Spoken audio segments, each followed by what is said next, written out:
Chester Bennington rose to rock star fame in 2000 with Linkin Park's Grammy-winning debut album Hybrid Theory. Though Bennington was candid about his personal connection to the angst in his music, the frontman's tragic death in July 2017 came as a shock to the music world and suggests that his demons ran deeper than fans realized. Let's take a closer look at the untold truths that tormented and inspired this influential and talented musician. Childhood pain. In a 2008 interview with Krang, Bennington opened up about his personal life, revealing how early abuse and his parents' divorce deeply affected his childhood. "I was getting beaten up and being forced to do things I didn't want to do. It destroyed my self-confidence. Like most people, I was too afraid to say anything."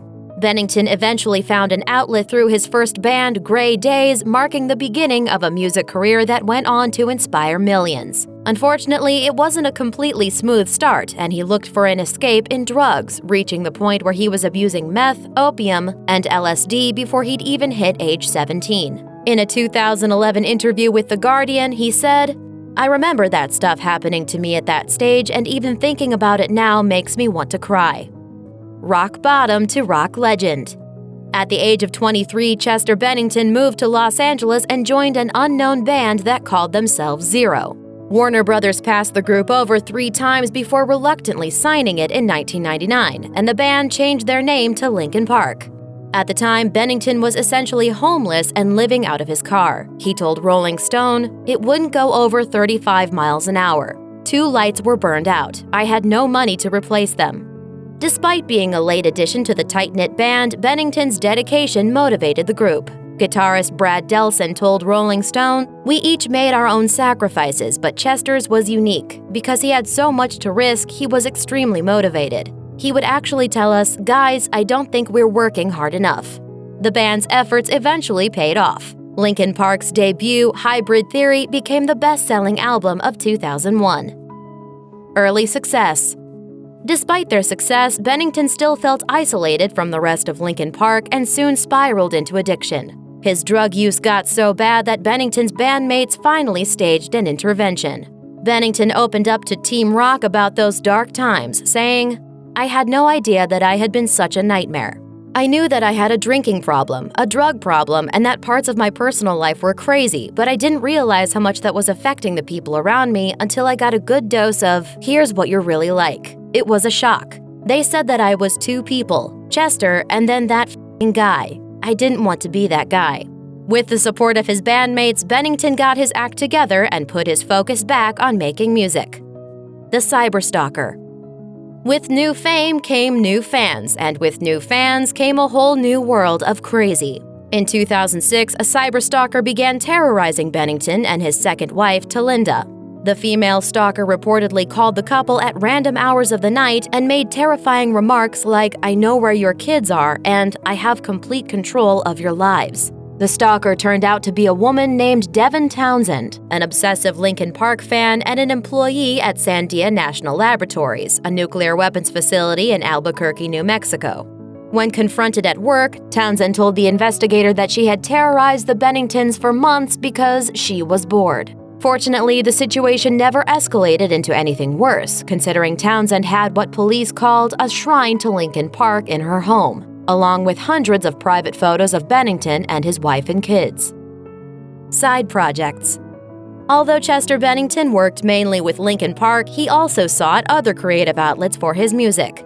In 2008, in the wake of Linkin Park's Minutes to Midnight, Bennington formed a new band called Dead by Sunrise, saying, "I came up with a few songs that felt and sounded really good, but I knew they weren't right stylistically for Linkin Park. So I decided to work on them on my own rather than turn them over and have them transformed into Linkin Park tracks." Bennington had also confessed to being a huge fan of Stone Temple Pilots, so it must have been a dream come true when Bennington was asked to front the band in 2013 after frontman Scott Weiland left the group. The collaboration lasted 2 years, and in November 2015, Bennington amicably left the group to spend more time with his family and to focus on Linkin Park. Open to collaborations. Thanks in part to superstar producer Rick Rubin, Linkin Park moved past their early nu metal rap rock sound, and Bennington in particular seemed motivated to not be tied down by a genre. He told Rock Sound, It doesn't matter what style we write in, as long as it comes from a pure place and it's something that we pour our hearts and souls into, we can deal with what happens from that point forward. Mike Shinoda was giving me litmus tests like, hey, what would you say if I said, let's do a collaboration with Katy Perry or Kelly Clarkson? And I was like, yeah, I actually really like pop music. It was just a test to see if I'd go, absolutely not, that makes me want to puke, or if I'd be open to the idea, and I'm pretty much open to anything. Okay, maybe the world wasn't ready for a Katy Perry-Linkin Park mashup, but those words definitely ring true, considering Linkin Park's past collaborations with artists like Jay-Z and Busta Rhymes, not to mention their surprisingly emotional cover of Adele's Rolling in the Deep.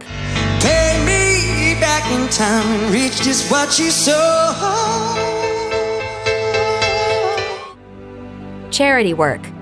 While Linkin Park's lyrics often focus on the darker side of life, in real life, the band always put an emphasis on improving life for others through charity work. Possibly stemming from his own battles with addiction, Chester Bennington passionately worked to help recovering addicts through the Music Cares MAP Fund. He told Loudwire, Music Cares MAP Fund is an amazing program that takes care of their own and actually saves lives.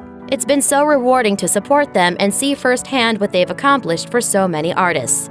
Given Bennington's troubled past with addiction, his contributions to combat substance abuse are particularly inspiring. In 2013, Bennington received the Stevie Ray Vaughan Award for his charity work.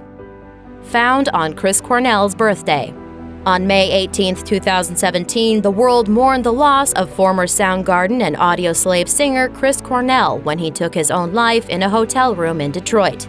Bennington and Linkin Park guitarist Brad Delson performed Leonard Cohen's Hallelujah at Cornell's funeral, and Bennington penned a heartbreaking letter to Cornell saying, I'm still weeping with sadness, as well as gratitude for having shared some very special moments with you and your beautiful family. I can't imagine a world without you in it. I pray you find peace in the next life. Bennington was clearly deeply affected by the suicide of his close friend and fellow musician, and the world found a new reason to mourn soon after. On July 20, 2017, which would have been Cornell's 53rd birthday, TMZ reported that Bennington had taken his own life in his Los Angeles home at the age of 41. Not forgotten. Reactions from fans and fellow musicians came pouring in following the news of Chester Bennington's death. Even filmmaker Joss Whedon paid tribute, tweeting, 1,000 suns got me through a horribly dark time. I'm indebted. Thank you and rest in peace, Chester Bennington. Wish you were here. Though Bennington left the world too soon, his legacy will live on. Over nearly 2 decades of music, he gave the world something that can never be taken away, the pieces of himself he poured into his music. Critics may not always have been kind to Chester Bennington, but his music spoke directly to fans in a way few things can, and he will live on through his words and songs for decades to come. Swedish DJ Avicii gained worldwide recognition in the electronic dance music scene with hits such as Levels and Wake Me Up. With 2 Grammy nominations under his belt and millions of albums sold, the 28-year-old Avicii, real name Tim Bergling, was poised to continue hitting the top of the charts for a long time to come. But his sudden passing on April 20th, 2018 cut his impressive career short and left the music world stunned. Here's the untold truth of Avicii. Hard living. Avicii suffered quite a few health issues over the years, especially for someone so young. In his documentary, Avicii: True Stories, which screened in select theaters in 2017, Avicii opened up about his struggle with acute pancreatitis, a condition that caused him significant physical pain. According to the Mayo Clinic, the symptoms of acute pancreatitis often appear unexpectedly and can last for days. Avicii was first diagnosed with acute pancreatitis in 2012 after being hospitalized in New York. According to Billboard, the condition was reportedly caused by the artist's heavy drinking. Following further health complications, Avicii, who had allegedly stopped drinking alcohol, had surgeries to remove his gallbladder and appendix in 2014. However, problems resulting from the surgeries later caused him to cancel shows that same year. Avicii passed away in Muscat, Oman, on the afternoon of April 20th, 2018 from unknown causes. His publicist released the one and only statement the family plans to give. The family is devastated, and we ask everyone to please respect their need for privacy in this difficult time. No further statements will be given. As of the making of this video, it is unknown if Avicii's past health issues had anything to do with his passing, but authorities have ruled out any foul play. Touring retirement. At a time when most people are still figuring out what they want to do in life, Avicii decided to put a stop to a major part of his successful career when he was just 26 years old. Despite being one of the highest-paid DJs in the world, Avicii announced that he was retiring from touring in a lengthy post on his website in March 2016. Thanking his fans for their support and his team for its hard work, he wrote, "2 weeks ago, I took the time to drive across the US with my friends and team to just look and see and think about things in a new way. It really helped me realize that I needed to make the change that I'd been struggling with for a while." Speaking to The Hollywood Reporter that same year, Avicii explained he'd retired from touring in order to focus on his health, noting that he'd often take on too much negative energy while on the road. Avicii detailed some of this negativity to Rolling Stone in September 2017, saying, "Parties can be amazing, but it's very easy to become too attached to partying in places like Ibiza. You become lonely and get anxieties. It becomes toxic." Beginning of something new. Though Avicii was over traveling the world on tour, he hadn't given up on his music career. In 2017, he shared on his website that he'd gone, quote, "back to the place where it all made sense, the studio." He explained, "The next stage will be all about my love of making music to you guys. It is the beginning of something new. Hope you'll enjoy it as much as I do." That August, Avicii released a new 6-track EP. As noted by Variety, the EP was to be the first of 3 installments that would make up his next record, which Avicii vowed would be the, quote, "best damn album of his career." Just days before his passing, the EP was nominated for a 2018 Billboard Music Award for Best Dance Electronic Album. Avicii tweeted, "Thanks for the nomination," after learning the news, adding a prayer hands emoji to the post. When Avicii announced the EP, he told fans that he had finally found his purpose. "We all reach a point in our lives and careers where we understand what matters the most to us. For me, it's creating music. That is what I live for. What I feel I was born to do." Austin Richard Post, better known as Post Malone, has invaded the music scene in the most fascinating way. After releasing the track White Iverson on his SoundCloud account in 2015, he went from being relatively unknown to making a mad dash to the top of the charts. Malone's freshman album attempt Stoney snagged the #1 spot on Billboard's top R&B and hip-hop albums, solidifying his title as the prince of tracks that are both moody and hedonistic. You might know his lyrics by heart, but how much do you really know about this musician who went from sleeping in a closet to becoming besties with Justin Bieber? A rock star at heart. Post Malone makes a beeline for the top of the rap and hip-hop charts every time he drops a new record, so you may be surprised to hear that hip-hop wasn't always his forte. According to GQ, he knew that he wanted to be a musician by age 12, and at 16, he started performing with various rock bands around his hometown of Grapevine, Texas. In high school, his taste in music began to expand, though he continued performing with different metal and indie bands. That eclectic appetite shaped his unique sound. He now has the luxury to mix together all of the genres he loves and the artists who have inspired him, including the late country western crooner Hank Williams and rapper A$AP Ferg. A self-taught guitar hero. Post Malone was a huge fan of video games growing up, including Guitar Hero, a game in which players use a guitar-shaped controller to match song notes on screen. After catching the guitar bug, he began scouring the web for more music tutorials. He told The Fader, "I taught myself how to play real guitar off YouTube videos, watching people play stuff like a lot of AC/DC and Metallica. Practice has certainly paid off. It's not uncommon for Malone to grab his guitar while on stage to serenade adoring fans. He didn't grow up in a musical family, but Post says that even though his parents wanted him to pursue a higher education, they supported his move to Los Angeles to start making music. He told Rolling Stone, "My dad is my biggest fan, which is cool. My mom doesn't get it. My mom is crazy. I love you, though." The struggle was real. One of Post Malone's hometown friends, Jason Probst, gained an online following by streaming himself playing the video game Minecraft, and eventually moved from Texas to Southern California to rent a home with other Minecraft players. Malone decided to tag along or do some chilling and freeloading, in his own words. Freeloading meant Malone had to rough it for a while, crashing on couches and even sleeping in a friend's closet. I always would look through couches and open up Jason's car and look inside, see if there was any quarters or so I could go buy a pack of cigarettes. Luckily for him, being so close to the entertainment industry had its perks. Within a year, he had finessed his way into a free studio session to record a few tracks, including White Iverson. The rest, as they say, is history. Olive Garden's OG. What would you do if you had the hottest song in the country? Would you purchase some flashy jewelry, plan an island getaway, or just head back into the studio to attempt to recreate your chart-topping success? Well, if you're Post Malone, you do none of the above. When his track Rockstar reigned supreme for the latter part of 2017, he told Rolling Stone that he and longtime girlfriend Ashlyn headed to Olive Garden to celebrate. But don't get it twisted, Malone has since splurged on himself. He reportedly possesses an extravagant loafer collection, including a pair of $1,700 gold-embroidered Christian Louboutins, which he proudly described as being super ignorant. Also, if you see a shiny, white, uber-expensive Rolls-Royce Wraith on the streets of Los Angeles, it's probably Malone behind the wheel. You know, just casually swagging on you. Weird future.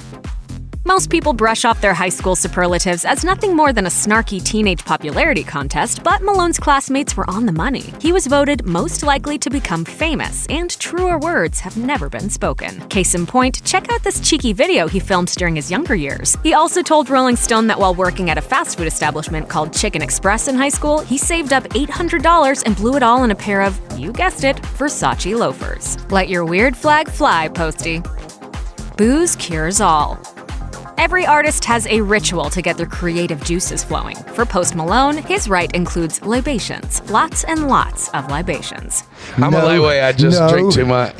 In an interview with Noisy, Post said, "I usually get ideas for a beat and then get drunk, go in the booth, and do melodies and mumbles and all that good stuff. The studio isn't the only place the Better Now artist is getting inebriated." He told High Snobiety that he's a shy guy and his pre-show ritual of drinking, or getting funky as he calls it, is the solution. So the next time you're at one of his shows, just know there's apparently a 99% chance that he's wasted. Bunnies and Biebers. After releasing White Iverson and Go Flex, Post Malone was asked to join Justin Bieber's Purpose World Tour in 2016. The two became instant friends, which was evident when Bieber randomly FaceTimed Malone during a podcast interview, and the two proceeded to gush over one another. Okay, buddy. All right, Papa, be safe, okay? Give the world your joy. Get some sleep. Okay. Okay, I love you. Don't you just adore a good bromance? It was reportedly Bieber who convinced Malone to get his first tattoo, an image of the iconic Playboy bunny on his forearm. As the ink was healing, Bieber messed up the whole thing during a game of basketball, Malone told GQ. Though Bieber supposedly said sorry for smudging his body art, Malone joked that his pal was gonna have to buy him a new one. That's what friends are for. Harry Styles launched a massive solo career following his One Direction days with a legion of fans who follow his every move. Though his star burns bright, Styles still exudes the charm of a small-town English boy. How does he do it? This is the untold truth of Harry Styles. After Harry Styles performed the still-unreleased track, Medicine, live in May 2018, Billboard reported that Twitter users immediately called the song a bisexual anthem, claiming that the lyrics confirm the singer's sexuality. It's easy to see what all the fuss was about, what with lyrics like, "The boys and the girls are here, I mess around with him and I'm okay with it." Billboard also pointed out that it's difficult to discern the exact lyrics of the song since the audio is really rather warbly. Either way, openly gay figure skater Adam Rippon had this to say about the song. I think he's just sort of like on a journey and he doesn't really care, and I hope that like young kids can like look to that and they can really, go on a journey. In August 2019, Rolling Stone profiled Styles, writing that he likes to cultivate an aura of sexual ambiguity, as overt as the pink polish on his nails. On his first solo tour, he frequently waved the pride, bi, and trans flags. So why exactly did he do that? Styles explained to Rolling Stone, "I want to make people feel comfortable being whatever they want to be. I'm aware that as a white male, I don't go through the same things as a lot of the people that come to my shows. I can't claim that I know what it's like because I don't. So I'm not trying to say I understand what it's like, I'm just trying to make people feel included and seen." As of this writing, the star hasn't publicly defined his sexuality, telling The Sun in 2018, "I don't feel like it's something I've ever felt like I have to explain about myself." Harry Styles has an estimated net worth of £50 million, that's approximately $64.8 million. So of course it's a bit hard to imagine him ever working a day job. So tell me a bit about you. I work in a bakery. At one point, Harry Styles was like every other struggling musician. Before Simon Cowell plucked the singer from the X Factor auditions, he indeed worked at a local bakery for 2 years.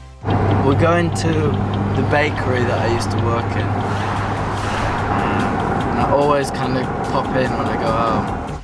According to The Mirror, Styles was 14 years old when he started working at W. Mandeville Bakery in his hometown of Holmes Chapel, England. The star made £6 an hour, which is approximately $7.80. He cleaned the back areas and counters, mopped the floors, and washed trays every Saturday. Though Styles presumably lives a cushy life these days, he apparently never complained about the hard work. In fact, it sounds like he was a star employee. According to Simon Wakefield, his former boss, he was the most polite member of the staff we've ever had. Customers really took a shine to him. The shop suddenly had an influx of girls when Harry worked here. Sometimes there would be 12 of them pouring in at one time. Considering how people react to him now, that's pretty much what we'd expect from the future cover boy. In his early years as a genuine celeb, Harry Styles slept on a tiny mattress in a suburban attic. Emmy-winning producer Ben Winston opened up to Rolling Stone about his friendship with Styles when One Direction was first getting off the ground. According to him, Styles basically turned into a house guest that wouldn't leave.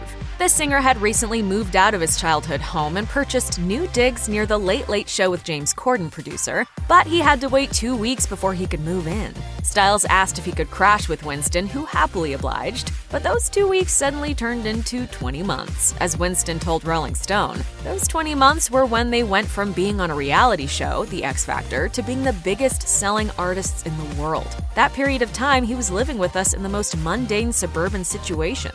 Even when we went out for a meal, it's such a sweet family neighborhood, no one dreamed it was actually him.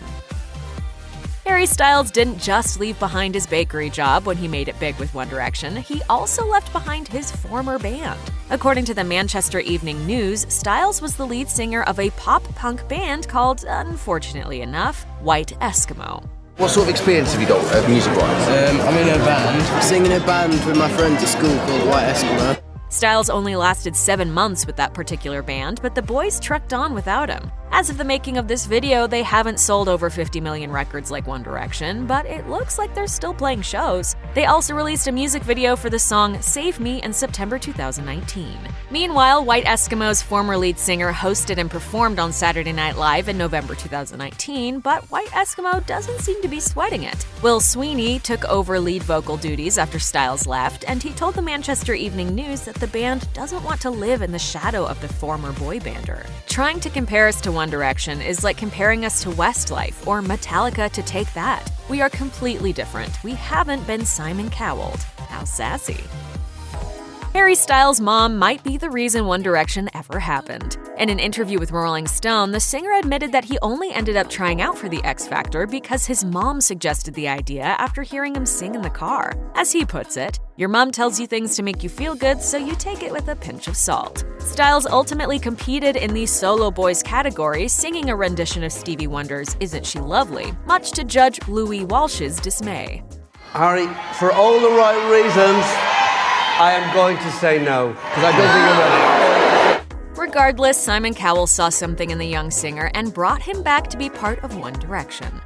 I made a decision, and I did this in about 10 minutes. Why don't we put these 5 boys into a group? Is that how it happened? He just called you into a room? I mean, you're not gonna say no. And you'd all been cut, and then you were called back. Exactly. In an interview with CBS, Styles discussed the origins of One Direction's name. He and his fellow band members were tossing around different ideas, and he thought One Direction sounded good. Evidently, the name is rather random and doesn't seem to hold any greater meaning. Asked what the name was all about, Styles told CBS, I honestly don't know. I suggested it, and everyone was like, yeah, we like that, and then it kind of stuck. Harry Styles' solo project was a success from the start, and on both sides of the Atlantic. According to Forbes, his first self-titled full-length solo album debuted at #1 on the Billboard 200 and has since gone platinum. He's a Hot 100 regular when you factor in his work with One Direction. His first solo single, Sign of the Times, first hit the UK charts at #1. He's also behind several songs you've likely heard but might not realize he wrote. In a 2014 MTV interview, Ariana Grande admitted that Styles penned her track A Little Bit of Your Heart after a chance encounter between the two artists at a recording studio. As she tells it, he went into the other room and they were writing for a while, and I remember when I heard it, I was like, wow, that's a really strong verse, that's really beautiful. And then the chorus, I was like crying, so it's great. Styles also partnered up with Meghan Trainor to write an acoustic love song called Someday Maybe. Trainor told BBC Radio 1 that she was surprised a 20-year-old dude like Styles could write lyrics that were, quote, poetic and mature. The song was ultimately given to Michael Bublé, who included it on his album Nobody But Me under the name Someday.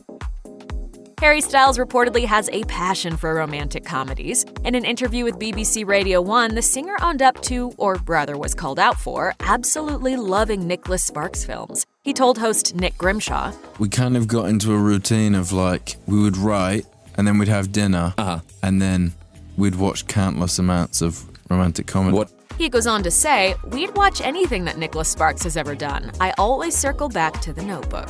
You love The Notebook. I don't like The Notebook that much. You love The Notebook. Okay, I love The You'll Notebook. never not I think watch it's a good The Notebook. movie. Teenage fangirls catch a lot of heat, and Tumblr fanfiction doesn't really help their case. Nonetheless, Harry Styles seems to see something that the mainstream media doesn't. Teen girls, who made up a huge chunk of One Direction's fanbase, are the future, and they're every bit as cool as all the hipsters who go crazy over Arcade Fire. In fact, they're some of the most honest, genuine music fans out there. Styles told Rolling Stone in 2017, "Who's to say that young girls who like pop music, short for popular, right, have worse musical taste than a 30-year-old hipster guy? That's not up to you to say." He goes on to defend his fans, claiming that, "Young girls like the Beatles. You gonna tell me they're not serious? How can you say young girls don't get it? They're our future doctors, lawyers, mothers, presidents. They kind of keep the world going. Teenage girl fans, they don't lie. If they like you, they're there. They don't act too cool. They like you, and they tell you, which is sick. So, there." Harry Styles certainly channels Mick Jagger with some of his wardrobe choices. He even did a spot-on impression of the Rolling Stone star during a 2017 Saturday Night Live appearance. Hello there, Steve. Lovely show. It's a bit of fun, innit? But Styles' lifestyle couldn't be any more different. He's not, in fact, rolling fast like a Rolling Stone. Instead, he might actually be one of the most wholesome rock stars on the planet. In an interview with The Sun, Styles admitted that he never really drank or did drugs on tour, partly because he was hyper-focused on turning in a decent performance. He told the publication, "On the first couple of tours, it was so exciting as we'd have a drink and go to parties, but for me, the albums got higher, so they become harder to sing. So I knew if I didn't come off stage and go to bed, I wouldn't be able to sing the next night. Also, it's just not for me. I'd rather wake up with a clear head." This sentiment somewhat sets him apart from some of his former bandmates. According to the Daily Mail, Zayn Malik and Louis Tomlinson were caught on video smoking what appeared to be a joint. And on his solo single, Good Years, Malik even referenced the divisive tour life, singing, "Too much drugs and alcohol, what the hell were we fighting for?" Perhaps the reason Styles is so grounded has to do with his solid upbringing. In 2017, he told Rolling Stone, "I feel very lucky. I had a great family and always felt loved." That said, there were some truly trying times when Harry was growing up. His parents split up when the singer was 7 years old, and Styles reportedly teared up while discussing this chapter of his life with Rolling Stone. During the interview, he realized he'd forgotten the exact moment he was told his dad would be moving out of the house. Honestly, when you're that young, you can kind of block it out. I can't say that I remember the exact thing. I didn't realize that was the case until just now. Yeah, I was 7. It's one of those things. Feeling supported and loved by my parents never changed. To this day, Styles remains close to both of his parents. He even served as the best man when his mother remarried. Longtime fans of One Direction know the band seemingly imploded when Zayn Malik left in the middle of their massive 2015 World Tour, officially quitting shortly thereafter. As Us Weekly reports, the hiatus became indefinite in 2016. Contrary to popular belief, it wasn't Malik who originally voiced his desire to take a break, although he later told Beats One Radio, "I never really wanted to be there, in the band. I just gave it a go because it was there at the time." In fact, it was reportedly Styles who first suggested that the band take a break in 2014. Eventually, his fellow boy banders agreed and they made the announcement a few months after Malik left. In 2017, Styles told Rolling Stone, "I didn't want to exhaust our fan base. If you're short-sighted, you can think, let's just keep touring. But we all thought too much of the group then to let that happen. You realize you're exhausted and you don't want to drain people's belief in you. So now we can officially stop blaming Zayn Malik, okay?"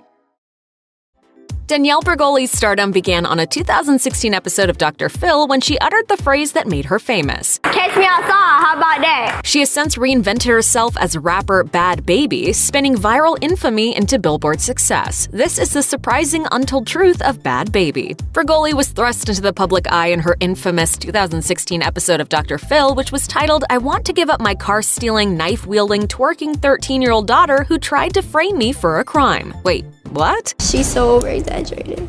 But she'll be like, oh, she threw boulders at my window. It was pretty much as insane as it sounded. But as it turns out, Bhad wasn't always so bad, and the misspelling is actually an acronym for Been Hated and Doubted. According to the New York Times, Bregoli started getting in trouble when she was about 12 years old. After being transferred to an alternative school, Bhabie stopped going to class after reportedly making friends with some questionable people. Bregoli may have dabbled in drug use and picked fights with her mom, Barbara Ann, but it supposedly wasn't to the extent that we saw in her daytime television debut. The star told Complex that she, quote, wasn't stealing cars at like 6. If there was ever any evidence that Bregoli's relationship with her mom wasn't nearly as damaged as the cameras alleged, it's the fact that in 2017, she reportedly paid off her mother's $65,000 mortgage for Christmas. Danielle Bregoli isn't the first person to want to throw punches on a flight, but she happens to be the one person who reportedly did throw a punch on a commercial airplane.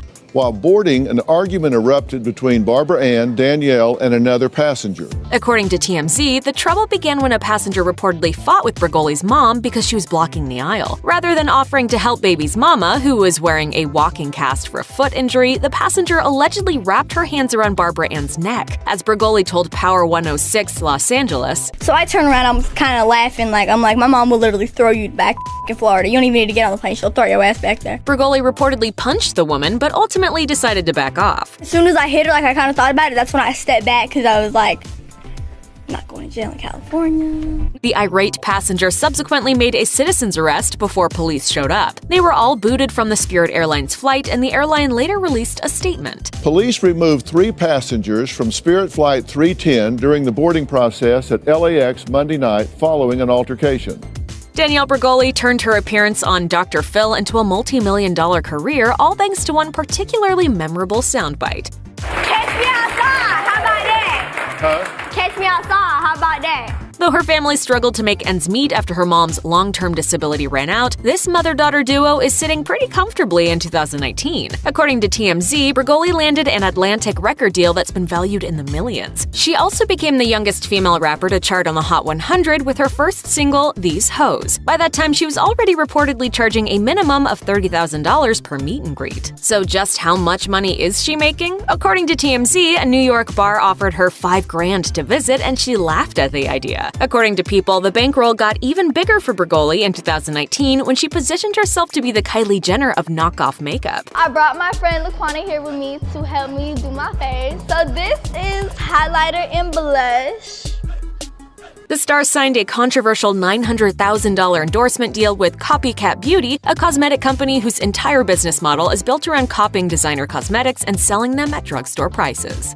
If Danielle Bregoli's rap career seems completely random to you, well, that's because it is. The New York Times reports the teenage star never really gave rapping much thought until her team started brainstorming the best way to capitalize on her viral success. At the end of the day, a film career took too long to launch, and her 15 minutes of fame would surely be over before she ever got established in the industry. Rapping seemed to be the better way to go. She's hardly the first social media star to break into music, as much as we'd like to forget Jake Paul. And as it just so happened, she already liked to sing along to the radio in the car. Bregoli told the New York Times that she was initially reluctant. I was like, I don't want to put these headphones on. I don't want to get in this booth. For better or worse, that feeling was short-lived. After being thrust into the spotlight following her Dr. Phil appearance, Danielle Bregoli was better known as the Cash Me Outside girl. She even turned the phrase into a rap song and music video because, obviously. Her mom did her best to explain to Dr. Phil what the phrase meant. Catch her outside means she'll go outside and do what she has to do. That's what she's talking about. Oh, yeah. Since then, the phrase has been emblazoned across t-shirts and sweatshirts sold at Walmart. In 2017, Bregoli threatened to sue the retailer for selling merchandise featuring her notorious catchphrase. According to TMZ, she asked the retail giants to pull the items, and her lawyers were looking to get a cut of the sales that had already occurred. To date, Walmart is still selling the merchandise. Bregoli may not want retailers banking off of her poetic prose, but she's apparently retired the phrase from her lexicon. Her manager told the New York Times she's not allowed to say "Cash me outside. No one on my team is allowed to use those words ever." Danielle Bregoli has some pretty high-maintenance grooming habits for a teenager. Her long acrylic nails are her signature, and she's reportedly been doing them the same way since she was 10 years old. The New York Times reported that Bhabie gets her nails done twice a week, and it's very serious business. A Complex interview revealed that she's not immune to having an absolute meltdown during the process, and she isn't opposed to ripping the plastic tips out of her bleeding nail beds if they don't come out just right. She also reportedly spent $40,000 on a set of porcelain veneers. According to TMZ, she wasn't fond of the overcrowding on her bottom row of chompers, and apparently having a ton of money saves you from suffering through years of braces like every other teen in America. After her first Dr. Phil appearance, Danielle Bregoli was shipped off to Turnabout Ranch, where she looked after a horse named Chief and learned how to not be, as her mom put it, the Antichrist. The serenity was short-lived, and by her second stint on the show, Bregoli claimed she made the TV psychologist. The funny part was, both of them knew she wasn't totally wrong. Well, I guess what's good for you is I made you just like how Oprah made you. You were nothing before I came on this show. Thank you for that. No problem. Let's be real, when was the last time anything on Dr. Phil went viral? In an interview with Complex, Dr. Phil owned up to the fact that Bregoli brought some unexpected relevance to his lengthy career. He called it his, quote, moment of infamy. As for Bregoli, she told Maxim that Dr. Phil was a, quote, bald-headed bitch. Once Bhad Bhabie got her 15 minutes of fame, she was reportedly reluctant to embrace it. In an interview with The Fader, the rambunctious rapper admitted her instinct was to, quote, cuss out anyone who spoke to her and asked for a photo. Every fan that would come to me, "Can I take a picture with you? You. I think you want to take a picture with me. Like, I don't even know who the you are. She's coming up taking a picture." Since then, she's stopped baring her teeth. All it took for her to settle down was the realization that she actually was famous. Since then, Bregoli has taken quite nicely to her A-lister lifestyle, but she wants everyone to know she can give up the glamorous life anytime she wants. Telling Complex, "I don't want to make it seem like I wouldn't be able to survive without fame, because I did it for 13 years. Bregoli's relationship with her father, Ira Peskowitz, is complicated. In the Roll in Peace remix, the rapper claims her father walked out on the family, only to come back into her life when she was famous. In a Complex interview, she also alleged her father partnered up with her best friend to try to ruin her fame. Though he wasn't very involved in her upbringing, Peskowitz tells a different side of the story, claiming he didn't walk out, he was forced. An article in the Palm Beach Post details the struggles Peskowitz allegedly faced while trying to build a relationship with his daughter. When Bregoli was 4 months old, her mother allegedly threatened to kill Peskowitz before hitting him in the back with a closed fist and plastic hanger in front of their daughter. She's threatened to kill my wife, which a police report was done in Massachusetts. So this woman just wouldn't leave us alone. Though a judge filed a temporary injunction for protection, it wasn't long before Bregoli's mother reportedly hit back with similar allegations. In 2004, the courts awarded Bregoli's mom, quote, sole parental decision-making responsibility, but did give Peskowitz visitation rights. Bregoli's mother reportedly made visitation difficult, and despite the solutions presented by the court, a positive resolution supposedly never occurred. Peskowitz claims he still pays $1,100 a month in child support, while Bregoli's mother filed documents to remove his name from their daughter's birth certificate, according to TMZ. Several think pieces have dissected Danielle Bregoli's look and attitude to determine whether her shtick qualifies as cultural appropriation. Does part of her fame rely on adopting an exaggerated portrayal of Black culture? It's a loaded question, but to Bregoli, the answer is simple. She told Fader, I look at that cultural appropriation and I just ignore it because it's ridiculous. It really is. You cannot act the color. Do not tell me I'm acting Black because I'm not. Thanks for clearing that up. Bregoli wasn't always the hardened, troubled teen throwing drinks on Iggy Azalea and being escorted out of A-list parties by security. When her mom, Barbara Ann, was diagnosed with breast cancer in 2007, Bregoli spent time supporting her throughout 36 weeks of chemotherapy. In 2009, the Palm Beach Post published a Mother's Day feature that outlined how Bregoli took care of her mama. The star reportedly made friends with nurses and learned about the disease. She reportedly held her mother's hair and rubbed her back when the chemo made her vomit. Bregoli was a rock for her mom, who was overwhelmed with running a household while battling cancer. Good news, Barbara Ann reportedly went into remission less than a year after being diagnosed. Bregoli may finally be old enough to use Instagram, but the viral star isn't the one keeping up with her more than 16 million followers. According to the New York Times, Bhad Bhabie's Instagram account is run by her managers because she can't control herself. She told the newspaper, I get mad and I do dumb shit. It's better off that they have it than me. Because Bregoli has a passion for scrolling through her feed like most teenage girls, the star reportedly has a private Instagram account. She's also involved in Snapchat. According to TMZ, the star was poised to break records when her Snapchat original series Bringing Up Bhabie saw more than 10 million unique viewers within 24 hours. To put that into perspective for you, Keeping Up with the Kardashians reportedly only gets 1.5 million viewers per episode. How about that?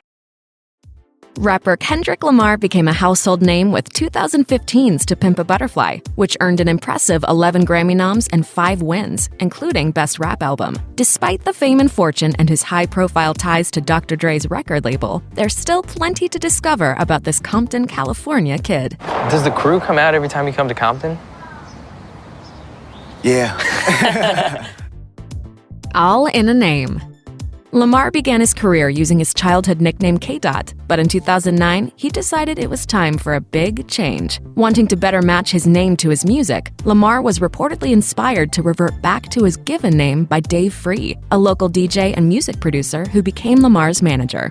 Free told Bullet, "I called him up one morning and was like, man, you should change your name. You should name yourself Kendrick." And he just said, Lamar, Kendrick Lamar. Lamar explained why he agreed in a 2009 interview. I want to let people know that I'm an actual artist who does music, and why not start, if you want to know who I am as a person first, then get into the music, why not start with my real name? So. But Lamar says he'll always be K-Dot to his original crew. K-Dot, the nickname, that been inquired since I was a kid, just being in the neighborhood. You know, I go back to the city now, they don't call me Kendrick. Biggest vice. Rather than boasting about money and women, Lamar is known for rapping about the realities of life and its hardships. He told Vice in 2016, "From Compton, I could have easily came out and said, I did this, I did that. I done killed a whole bunch of niggas. But that ain't me. I'd rather talk about my reality. You know what I'm saying? I'd rather talk about something a little bit more deeper than that." But his chill existence doesn't mean he doesn't have demons. In 2017, Lamar confessed to Rolling Stone, "My biggest vice is being addicted to the chase of what I'm doing. Being on that stage, knowing that you're changing people's lives, that's a high. Sometimes when you're pressing so much to get something across to a stranger, you forget people that are closer to you. That's a vice." He explained to producer Rick Rubin in 2016. It's really about me challenging myself. It just keeps the hunger for more going. Like, I don't feel I can ever stop. Secret tracks. Lamar has become synonymous with empowering lyrics of Black expression and identity and has been dubbed a poet and revolutionary by outlets such as HuffPost. But his musical talents stretch beyond rap and hip-hop. As HuffPost reported in 2016, it would seem to undermine the genius of Compton's son to simply call him a rapper. In fact, Lamar has secretly written plenty of melody-driven music with no plans to release it. Yeah, I always want to just keep myself locked in and not really be too exposed when I'm creating. He told Rolling Stone about his process, saying, "Ultimately, that's practice for me on my rap albums. I write a lot of the melodies.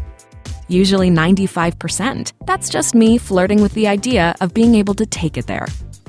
Tribute to Tupac.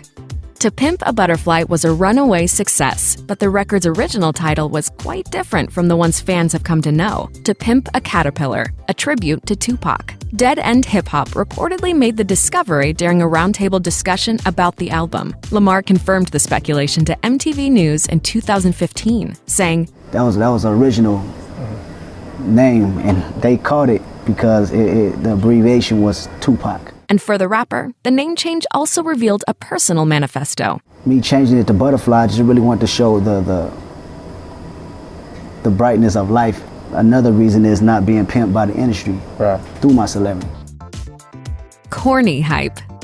Referencing drugs and hip-hop is nothing new, but it doesn't impress Lamar. Speaking out against the popularity of Molly in the video for Bitch Don't Kill My Vibe, where he famously flashed the words "Death to Molly," the rapper told MTV News that he's not feeling the trend.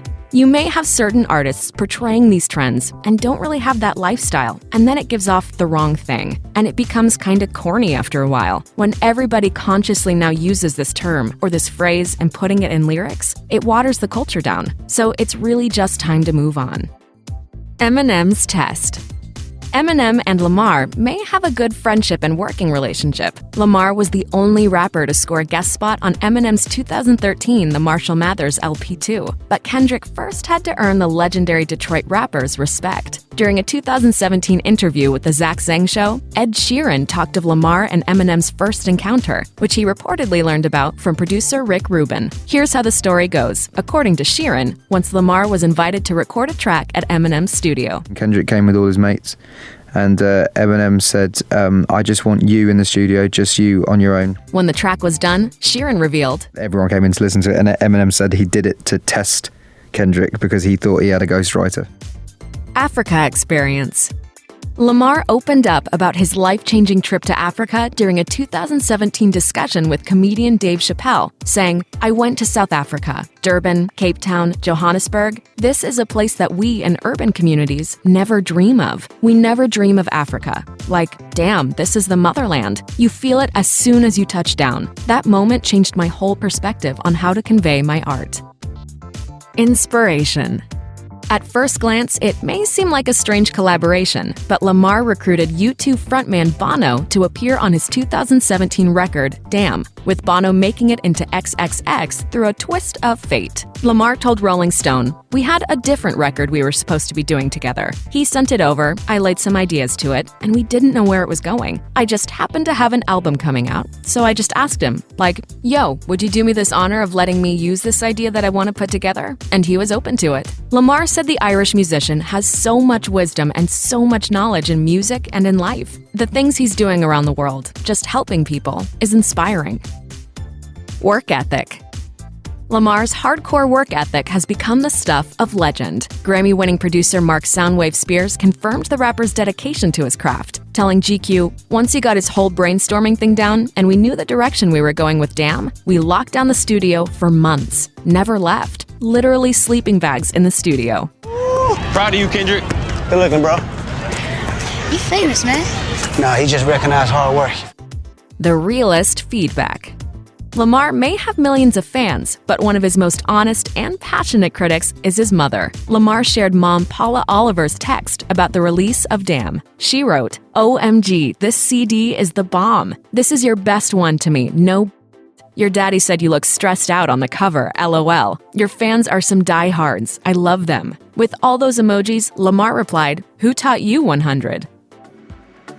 Before there was Lana Del Rey, there was Elizabeth Woolridge Grant, an awkward, shy blonde and a rather plain singer with a failing career in New York. Lizzie Grant released an LP to little fanfare in 2008 before being basically scrubbed from the internet entirely. What later emerged was superstar Lana Del Rey, debuting an entirely new fashion and music style. But there is a lot more to the dreamy pop crooner than what meets the eye. Sometimes I feel less nervous than other times. From addiction struggles to romantic troubles, here's what fans might not know about Lana Del Rey's history.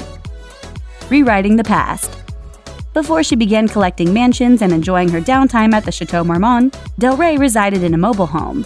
She told Electronic Beats, I did move into a trailer park when I made my first record. I got 10 grand from 5 Points Records and moved into Manhattan Mobile Home in New Jersey. And I was happy because I was doing it for myself. I didn't want to be a part of mainstream society because I thought it was gross. I was trying to carve my own piece of the pie in a creative way. Considering her humble beginnings, however, there are some who believe the singer is just an industry creation. Label executive David Nichtern spoke out against any suggestions that Del Rey's current image is a product of her label, insisting she created her new persona herself. He told Spin magazine, this story that it was anyone but her making the decision is complete fiction. If she is made up, well, she is the one who made herself up. She has very strong ideas about what she does. The idea someone could manage her into a particular shape, it's impossible. Whether Del Rey is sincere or a sham for abandoning her outcast identity is for her fans to decide. To be honest, like when you work at something for a long time and then come into a family of people who support what you do, you're very lucky. Battling her demons. In September 2012, Del Rey opened up to British GQ about her struggle with alcoholism as a teen, which drove her parents to send her to a Connecticut boarding school when she was just 14 years old. She told the magazine, I was a big drinker at the time. I would drink every day. I would drink alone. I thought the whole concept was so cool. At first it's fine and you think you have a dark side. It's exciting. And then you realize the dark side wins every time if you decide to indulge in it. It was the worst thing that ever happened to me. She eventually sobered up and began her work helping others in the New York area get clean as well. A secret engagement. Lana Del Rey rarely confirms anything about her personal life, but she was quite open about and smitten with former Flame Barry James O'Neal, whom she dated from 2011 to 2014. And they were so serious that they were rumored to have become secretly engaged in summer 2013. However, it wouldn't last. She told the press in June 2014, "We are currently not together. He is a wonderful person, but there are some things he has to deal with. I will not explain it in detail. This was hard on our relationship. I no longer felt free. We'll see how it goes. Later that same year, Lana Del Rey would reveal her other major brush with love, telling Rolling Stone that she'd maintained a hidden relationship with a record label executive who never signed her. She insisted it had nothing to do with furthering her music career, despite the title of her track, My Way to the Top. But heartbreak would befall her then too, as she explained that their relationship was always just within arm's reach of what she loved without reaching it, saying, "I saw him off and on for 7 years, and I'm still close with him. He's someone who really influenced the way that I saw things, just in terms of not being able to have what I wanted, and just being close to a life that I really envisioned and loved." With that kind of bad luck in love, it's no wonder her songs tend to be so blue. A mysterious illness. Del Rey revealed in June 2014 that she'd been battling a medical condition that had yet to be diagnosed for her at the time, and it severely affected her ability and desire to perform live for a long time. It manifested itself in a tearful performance in Ireland in May 2013. She explained to The Fader, "I'd been sick on tour for about 2 years with this medical anomaly that doctors couldn't figure out. That's a big part of my life. I just feel really sick a lot of the time and can't figure out why. It's just heavy performing for people who really care about you, and you don't really care that much about yourself sometimes. I thought it was sad." Del Rey's openness about the issue has since inspired others to come to terms with their own secret suffering. Personal passion.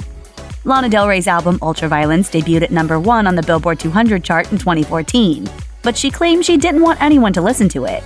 The singer told Rolling Stone in 2014, "I'm very selfish. I make everything for me, kind of. I mean, every little thing down to the guitar and the drums, it's just for me. I want to hear it. I want to drive to it. I want to swim in the ocean to it. I want to think about it, and then I want to write something new after it. You know, it's just, I don't want them to hear it and think about it. It's none of their business." She must not have been too terribly upset about the public listening to her music, since she went on to release 2 more albums, Honeymoon and Lust for Life, afterwards. But Lana Del Rey wouldn't be Lana Del Rey if she weren't lamenting something. Just days after turning 21, SoundCloud rapper Juice WRLD passed away unexpectedly following a seizure on December 8, 2019. He may have only spent a couple of years in the music industry, but his patented brand of emo rap defied genres and received accolades. This is the untold truth of his life. It's hard to imagine Juice WRLD, aka Jared Higgins, as anything other than a rapper, but toward the end of the SoundCloud star's teen years, he briefly held down a day job, biding his time until he made it big. According to XXL magazine, he picked up a job at a factory making car parts while he tried to build his SoundCloud presence. But college wasn't really an option for this rapper. In an interview with Vulture, the singer-songwriter revealed, "I never thought about college, but my mom thought about it for me. I knew 100% it wasn't for me. I would have been going for all the wrong reasons. I'd go, but it would have to be for something I'm passionate about."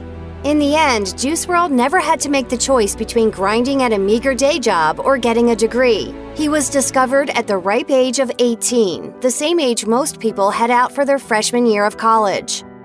Juice WRLD's success wasn't meticulously planned out. In fact, it wasn't even planned out at all. According to Complex, the rapper freestyled virtually everything, including his hits Lucid Dreams and All Girls Are the Same, which translated into the way the musician ran his business. The singer started completely DIY. The New York Times reports that Juice WRLD was around 15 years old when he started recording songs with his cell phone and putting them online under the stage name of Juice the Kid. At the age of 18, he was discovered by Lil Bibby and G Money, who signed him to Grade A Productions. Then, in 2018, he finally got his major label shot. According to Billboard, Juice WRLD signed a deal worth more than $3 million with Interscope. But again, the success was still kind of random. In an interview with Complex, Juice WRLD admitted that he didn't have any strategy when it came to releasing music, noting that the attention just came on its own within 6 to 8 months of uploading his music to SoundCloud, and saying he just went with his gut instinct. Those instincts clearly paid off, considering Lucid Dreams was already certified 6 times platinum just before Juice WRLD passed away. When Juice WRLD was a kid, he wouldn't have been allowed to listen to his own music. In an interview with Complex, the rap star revealed that his mother was a, quote, real conservative and wouldn't let him listen to the genre. Instead, Juice WRLD's mom preferred gospel music, and the singer was only introduced to the world of rap through his cousins. As it turns out, the songs he snuck behind his mama's back were exactly what taught him how to rap. Juice WRLD told the media outlet, I remember my cousins let me listen to old Gucci, old Wayne, old Birdman. I couldn't remember the lyrics, so I would just finish them myself, and that's how it would start. That said, the rapper went on to tell Complex that his mom had since opened up to the idea of him being a professional rapper. Who wouldn't be proud of their son being a platinum-selling music star? She listened to it and then she texted me and was like, yeah, I just heard all your music. And it was like, obviously she wasn't rocking with it. Most modern pop songs have a team of writers who work for days, weeks, or sometimes even months to perfect the track. For comparison, Juice WRLD wrote his hit 2018 single Lucid Dreams in about the same amount of time it takes to shower before work.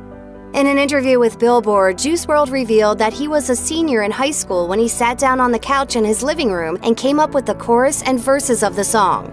It only took him about 20 minutes to lay it down once he got to the studio, and that 20 minutes changed his entire life.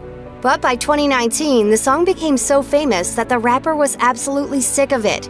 In an interview with NME, he admitted he hated it, quote, with a passion, saying, "It's getting tired to me. I still play it, but I'm glad I dropped the album." Fans seem to disagree. According to Forbes, the track had more than 980 million streams on Spotify as of December 2019. Lucid Dreams might have made Juice WRLD famous, but it didn't make him a lot of money. It did, however, make Sting a lot of money. Speaking to Billboard, the English artist joked that royalties from the song were going to put his grandkids through college. How? In case you weren't following music Twitter closely, in 2018, Juice WRLD's track samples Sting's 1993 single Shape of My Heart. As a result, Sting was a credited writer who got 85% of the royalties, according to a since-deleted tweet from the song's producer, Nick Mira. For his part, Juice WRLD told NME that the real number was actually higher. Either way, he wasn't sweating it. He said, "That song is so much more expensive than money and what money can buy. It's so much more touching than what money could touch. That song really saved lives. Without Sting, this wouldn't even be a song. I don't really trip on money, especially with a song like that, with the reaction it's had from everybody." Following Juice WRLD's death, Sting told CNN that out of all the covers and interpolations of Shape of My Heart that exist out there, Lucid Dreams was his favorite one, and that he thinks it will, quote, resonate for years to come. I'm totally open to hearing what people do with that as a basis. You know, it's exciting to hear that. Sting wasn't the only artist to ask for royalties from Lucid Dreams. Juice WRLD was also sued by the now-defunct pop-punk band Yellowcard, which rose to prominence in the early aughts with the mega hit Ocean Avenue. According to reports from The Blast and Billboard, the 2019 suit claimed Juice WRLD copied melodic elements from the band's 2006 song Hollywood Died, and referenced how he'd publicly repped emo pop-rock bands and became a fan of the genre in 5th grade. According to the suit, the rapper would have been a 5th grader the year Hollywood Dead was released, and the year after Fall Out Boy dropped From Under the Cork Tree, which shared a producer with Yellowcard's album and happened to be one of Juice WRLD's favorites, according to Billboard. The band sought $15 million in damages and a royalty or ownership share of the track. Anyone who's listened to Juice WRLD's lyrics knows the rapper was an emo kid at heart. He might have grown up secretly listening to rap behind his mother's back, but he also had a penchant for a good pop-punk song. Per the New York Times, he discovered emo and punk music the same way emo kids of the early aughts found their favorite bands, by playing 2001's Tony Hawk's Pro Skater 3. Juice WRLD happened to be a fan of early aughts game consoles, and though the game wasn't enough to make him run off and join the Black Parade, he did tell GQ in May 2019 that the one person he wanted to work with next was Buddy Nielsen, the lead singer of Senses Fail. Yep, Juice WRLD's emo roots went pretty deep. GQ reported that he started playing Tony Hawk's Downhill Jam during middle school, which introduced him to bands like Weezer and Green Day. He also started listening to Black Veil Brides because his 5th grade crush liked that kind of music. Juice WRLD sadly struggled with substance abuse since he was a kid. According to XXL magazine, he started sipping lean, or codeine cough syrup, when he began listening to Future in the 6th grade. The New York Times reports that he graduated to prescription pills in high school, and during an interview with NME, the star admitted he was drinking Listerine, a mix of Sprite and Listerine. Per a 2018 interview in Vulture, Juice WRLD was trying to separate himself from a life of drug use, which isn't an easy feat if you're already in the throes of an addiction. The following year, he was still considering getting off narcotics one way or another. After a drug scare in July 2019, he took to Twitter to announce that he was quitting codeine, but it's unclear if he was able to kick the habit for good. The rapper told the New York Times, "Every now and then I have concerns, but at the end of the day, I'll be fine. I was put on this earth for a reason." Juice WRLD was young, but he knew love when he felt it. His relationship with Ali Lottie was an absolute whirlwind, and she remained by his side pretty much from the moment they first met to his very last day on this planet. According to his 2019 GQ profile, the rapper met the social media influencer when she sent him a message on Instagram as a fan. They met in person for the first time in Rhode Island, and their first date ended up lasting 4 days. Shortly after, she moved out of her Memphis home to be with the rapper in Los Angeles. She had to have everything shipped to her, including her 2 dogs, but she never once looked back. In just a couple of years, Juice WRLD has made a massive impact to the music industry. According to Billboard, the star made 25 appearances on the Billboard Hot 100 in less than 2 years. That's an achievement that's all the more unbelievable when you consider that he got his start singing into his cell phone. Both All the Girls Are the Same and Lucid Dreams debuted toward the bottom of the Hot 100 in 2018, but Lucid Dreams quickly started climbing into the top 40. Since then, Juice WRLD's top tracks have included Fine China, which featured Future and peaked at number 26, Bandit, which featured NBA Youngboy and hit number 10, and of course, Lucid Dreams, which skyrocketed to number 2 and spent a month in the top 10. Juice WRLD ended up topping Billboard's Artist Hot 100 chart in early 2019. Beyond his success on the Billboard charts, Juice WRLD was also named Spotify's number 4 most streamed male artist of 2019 in the United States.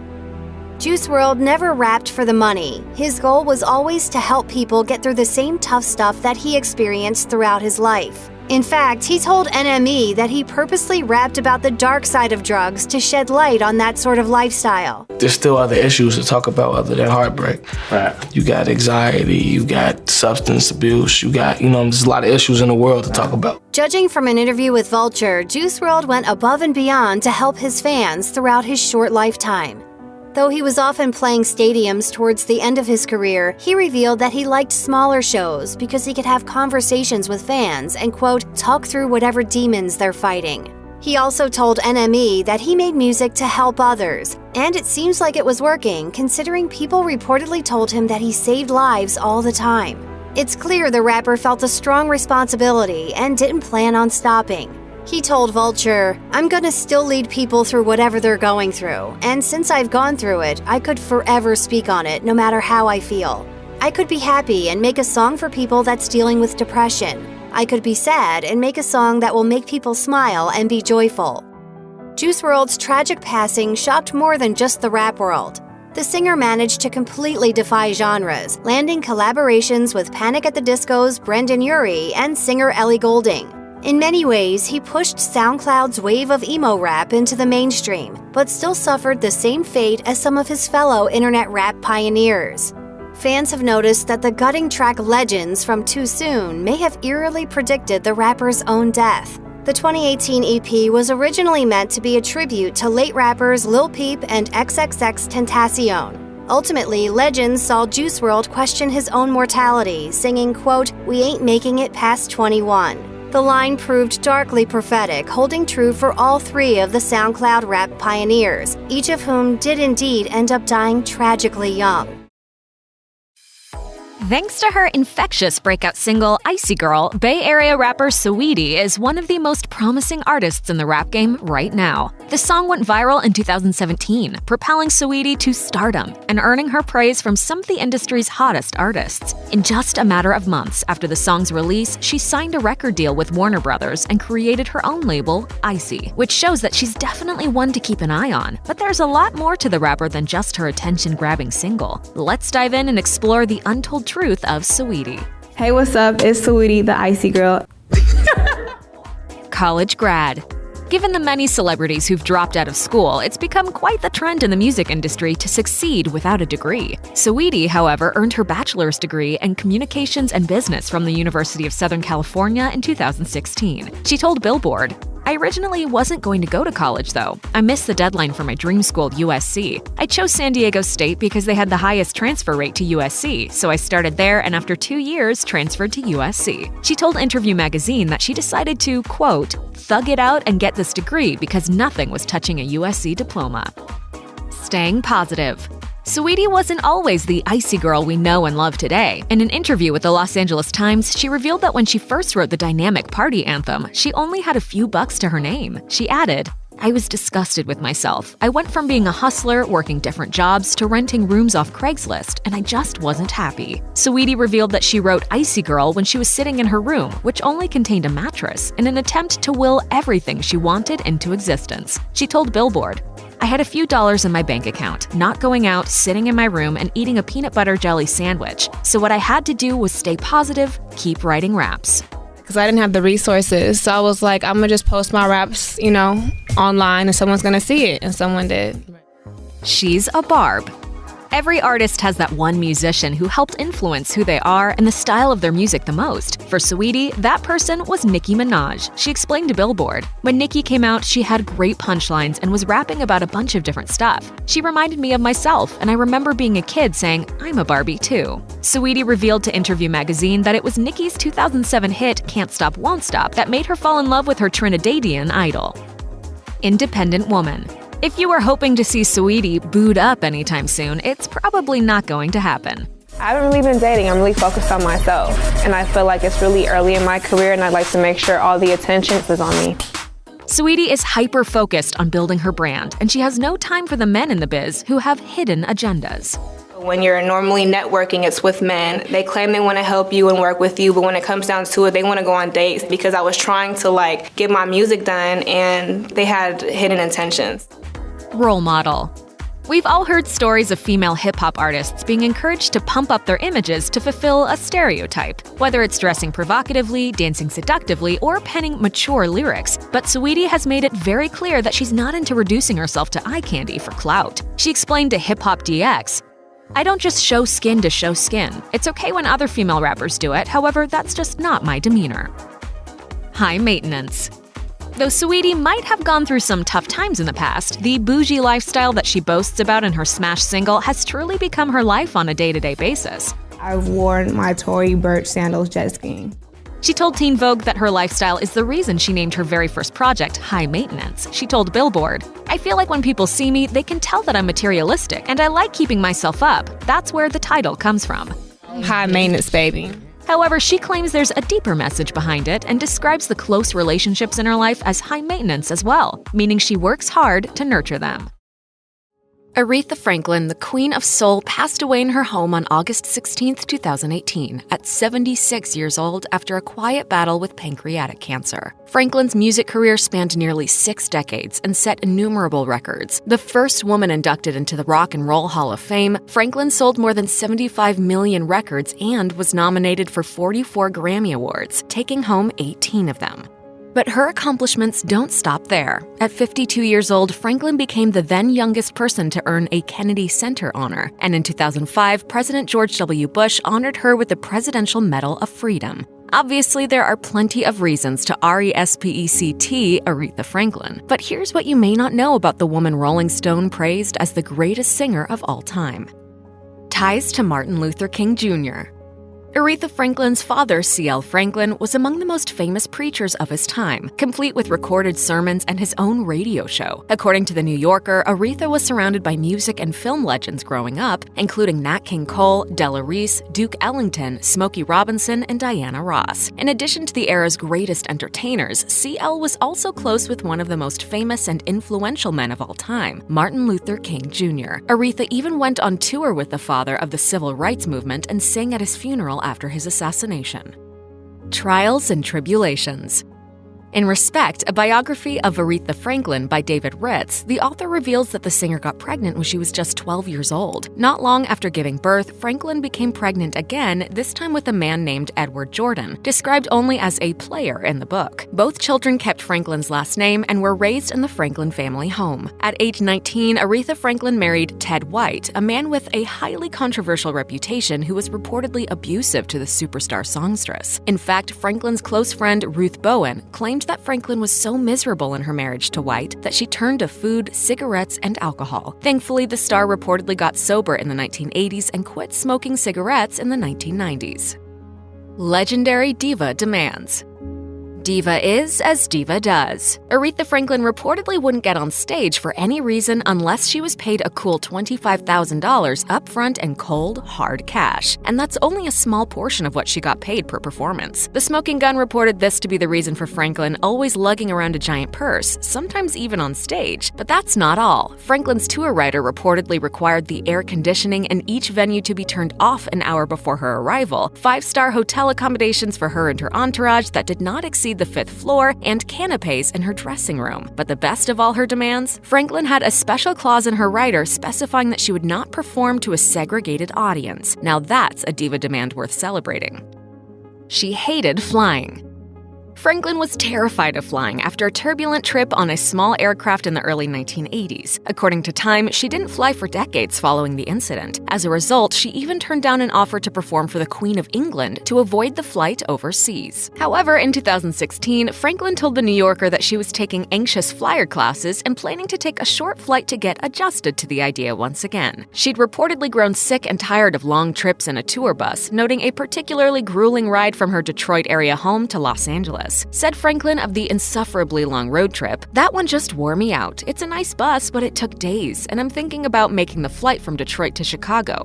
Baby steps." The Queen of Shade. Mariah Carey is famous for her pipes and her epic shade, but damn, Aretha Franklin could hold a grudge better than anyone. In April 2017, 5 years after Whitney Houston's death, Franklin lashed out at Dionne Warwick via the Associated Press because she was furious that Warwick had told the public that Franklin was Houston's godmother. Franklin said that was a lie. Said Franklin, "There's been so much going on around Houston. I didn't want to add anything to that, and I didn't want to be a part of that." When asked if she'd accept an apology from Warwick, she replied, "I don't care about her apology. At this point, it isn't about an apology, it's about libel. We've never been friends, and I don't think that Dionne has ever liked me." Franklin also subtly shaded Taylor Swift in a 2014 interview. When asked to share her thoughts about the country star turned pop sensation, Franklin didn't have much to say, at least not about her music. Taylor Swift. Okay, great gowns, beautiful gowns. A beacon during hard times. Despite her many highly publicized accolades, perhaps the most powerful elements of Aretha Franklin's legacy are less tangible. For example, Franklin told NPR that veterans have confided that her music helped them endure the Vietnam War, saying, "On occasion, I hear that some of the songs helped them get through the service, and I'm delighted by that." Doug Bradley, co-author of We Gotta Get Out of This Place, the soundtrack of the Vietnam War, included Franklin's Chain of Fools among the list of top 10 Vietnam War songs, saying the tune, quote, took on special meaning in Vietnam. Some veterans related the track to the chain of command. Others said it helped them cope with the assassination of Martin Luther King Jr. According to Bradley, Franklin's voice was among the music that helped soldiers and veterans connect to each other and to life back home, and to cope with the complexities of the war they had been sent to fight. Though the incomparable Aretha Franklin has died, her voice will clearly continue to sustain others in countless ways for generations to come. YNW Melly, also known as Jamel Demons, first found success on SoundCloud with emotive tracks about his troubling personal life. His talents have impressed rap veterans, but Melly also has a dark side, and he's been accused of some pretty awful things. On February 13, 2019, YNW Melly was arrested and charged with 2 counts of first-degree murder. The arrest stems from the death of 2 associates, Anthony Williams, aka YNW Sack Chaser, and Christopher Thomas Jr., aka YNW Juvie. The 2 men were killed in October 2018 in what initially appeared to be a drive-by shooting. However, police in Miramar, Florida reportedly say that Melly shot the pair and staged the scene to resemble a drive-by with accomplice Cortland Henry, aka YNW Bortlin. Henry is alleged to have driven the pair to a hospital for treatment, but by the time they arrived, Williams and Thomas were apparently already dead. Police say they have evidence of Melly's involvement in the slaying, including a shell casing found inside the vehicle, cell phone records, and surveillance video. But the rapper has maintained his innocence. And I murdered a beat. I am not no human murderer. Before turning himself into authorities, Melly wrote in an Instagram post, "Unfortunately, a lot of rumors and lies are being said, but no worries, God is with me and my brother, YNW Bortlin." While Melly has maintained his innocence in the allegedly staged drive-by, he might have been involved in another unsolved homicide. After he was arrested for the deaths of his friends, it was reported that the rapper is suspected in the death of a sheriff deputy. According to a report by Vero News, both Melly and Bortlin are suspected of being a part of a group who accidentally shot and killed Deputy Gary Chambliss while exchanging gunfire with a passing car. While it's not currently known if either rapper fired the fatal shot, police have been clear that they believe the two incarcerated rappers could shed some light on the unsolved case. Either way, it's a serious complication for the local Florida artists and a major setback for what once looked like a rapidly rising career in entertainment. Jamel Demons, who was born in 1999, hails from Gifford, Florida, a small town north of Miami that the Fader has described as, quote, an unlikely location to birth a national star. According to the rapper himself, ain't nobody ever made it out of there. We had one NFL player made it out, but he brought his ass right back. Ain't nobody make it out of here. They dream, they stopped them in high school. Melly didn't let his city define him though. According to XXL, he started recording music in the 8th grade with a microphone loaned to him by a friend and continued to make music over the years until some criminal acts caught up with him. In 2015, a then 16-year-old Melly was arrested for shooting at a group of people in Vero Beach, Florida, while he was a freshman in high school. The motive of the shooting is unclear, but the rapper was charged with 3 counts of aggravated assault with a deadly weapon and 1 count of discharging a firearm in public. While serving time for the shootout in Vero Beach, YNW Melly penned his now famous single, Murder on My Mind, a piano-assisted death ballad that has since gone gold and landed on the Billboard Hot 100. I literally woke up in the jail cell and I like, wake up in the morning, I got murder on my mind. However, he almost gave up on the song just as quickly as he came up with it, because jail isn't the most supportive place for an aspiring artist. Apparently, his surroundings got the best of him. He later told Billboard, "When I went to jail, I lost faith for a little bit. I didn't know what I wanted to be." His peers apparently saw a star, however, and they urged Melly to continue with his rap career, a path which went remarkably well, for a little while. Though Melly has said he always knew that he would be a star someday, becoming a rapper wasn't exactly his childhood dream. In fact, he preferred to be a singer, similar to some of the world's biggest pop stars. He said in an interview with XXL, "I wanted to be Chris Brown and Michael Jackson." He apparently loved the way Jackson could control a crowd and the way he carried himself, but Melly had one issue preventing him from being like Mike. He couldn't sing. So he started to train his voice by practicing along to their records. He told Billboard, quote, "It took me a year to learn." According to his XXL interview, it wasn't until he discovered Lil Wayne that his career choice was sealed. Once he realized he could be like Weezy, Melly said, "That's when I was like, okay, I'm Chris Brown, Michael Jackson, and Lil Wayne? Oh yeah." Kanye West apparently fell in love with YNW Melly's musical style after hearing his track Blue Balenciagas while visiting Paris.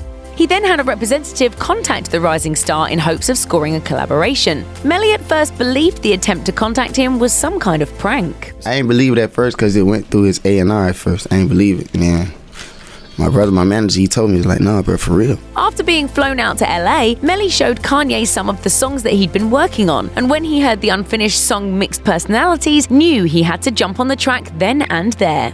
On top of providing his own rhymes on the song, West also helped with the track's production and even made the on-the-spot decision to name a pair of shoes after Melly.